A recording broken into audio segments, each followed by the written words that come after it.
பைக்கில் செல்பவர்களே உஷார், புதுவகையில் நூதன திருடர்கள் ஜாக்கிரதை. பைக்கில் செல்லும் முதியவர்கள் பெண்களை குறிவைத்து புதுவித மோசடி அரங்கேறி வருகின்றது. தனியாக பைக்கில் செல்லும் முதியவர்களை பின்தொடர்ந்து பைக்கில் செல்லும் நபர் உங்கள் பைக்கின் பின்பக்க டயர் நெளிந்து செல்கின்றது என்று கூறி அவரை நிறுத்துவார்.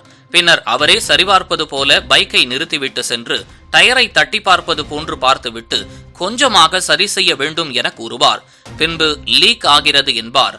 பைக் உரிமையாளர் என்னவென்று யோசிப்பதற்குள் அந்த அறிமுகமில்லாத நபர் பெட்ரோல் டியூபை சுழற்றி லேசாக உடைத்து விடுவார். பிறகு பாருங்கள் உடைந்திருக்கிறது, இனி வண்டி ஓட்ட முடியாது என பைக் உரிமையாளரிடம் பதற்றத்தை தள்ளுவார். அடுத்து அவர் யோசிப்பதற்குள் நானும் மெக்கானிக் தான், என்கிட்ட மாத்த புது டியூப் இருக்கு, மாத்தி விடவா என கேட்பார்.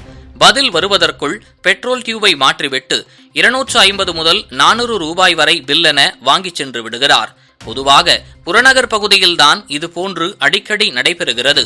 முதியவர்கள், பெண்கள் தான் இந்த மோசடி நபர்களின் இலக்கு. அடுத்து பைக்கை ஓட்ட முடியாது என்ற நிலைக்கு தள்ளி வெறும் 30-40 ரூபாய் மதிப்புள்ள பெட்ரோல் டியூபை மாற்றிவிட்டு 400 ரூபாய் வரை பறித்து சென்று விடுகின்றனர். இதில் சிலருக்கு தாங்கள் ஏமாற்றப்பட்டதே தெரிவதில்லை. நல்ல வேளை டயத்துக்கு சரியா வந்தாரு, மாத்தி கொடுத்தார் என தங்களுக்குள் கூறி சந்தோஷப்பட்டுக் கொள்கின்றனர். மோசடி என பிற்பாடு தெரிந்து கொள்ளும் சிலரும் வெளியில் சொல்வதில்லை. இது மோசடிக்காரர்களுக்கு வசதியாகிவிட்டது. இது போன்ற நபர்களிடம் உஷாராக இருக்க வேண்டும் என இந்த மோசடி குறித்து அறிந்த 2 வீலர் மெக்கானிக்குகள் எச்சரிக்கை விடுத்துள்ளனர். சொல்லுங்க, மக்கள் இப்போ 2 விதமான குழப்பத்தில் இருக்காங்க. ஒன்னா ஆட்டோமேட்டிக் இதுன்றது ஒன்று, நார்மல் ஒன்று.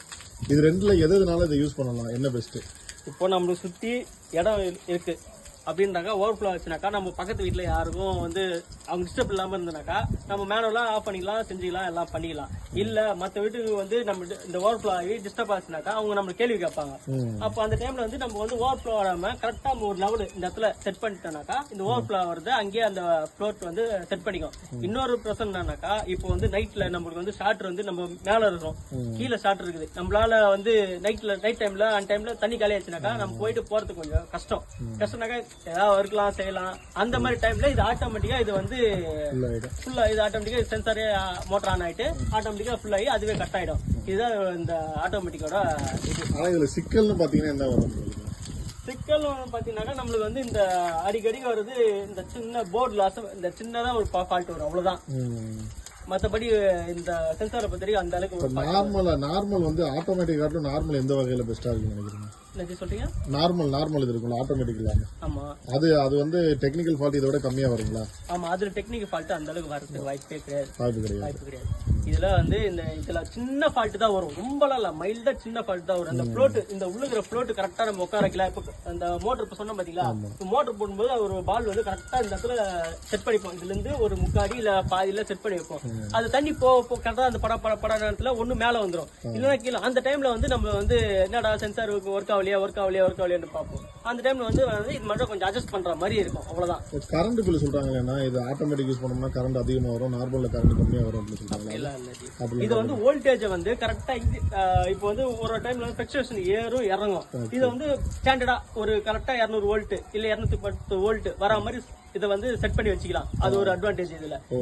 இன்னொரு டைமரும் நம்ம இது இருக்கு. டைம் இப்போ 4 நிமிஷத்துல ரொம்புது அப்படின்னாக்கா டைமர் வச்சு செட் பண்ணி கூட நம்ம அதை இது பண்ணிக்கலாம், அதுவும் பண்ணிக்கலாம். நம்ம முக்கியமா தண்ணி சேவிங்ஸ் ஆகுதுனால கண்டிப்பா இந்த மாதிரி நம்ம ஓவர்ஃப்ளோ ஆகி தண்ணி பாட்னு தெரியாம நம்ம விட்டுருவோம் போட்டுனாக்கா அந்த டைம்ல வேஸ்ட் தான்.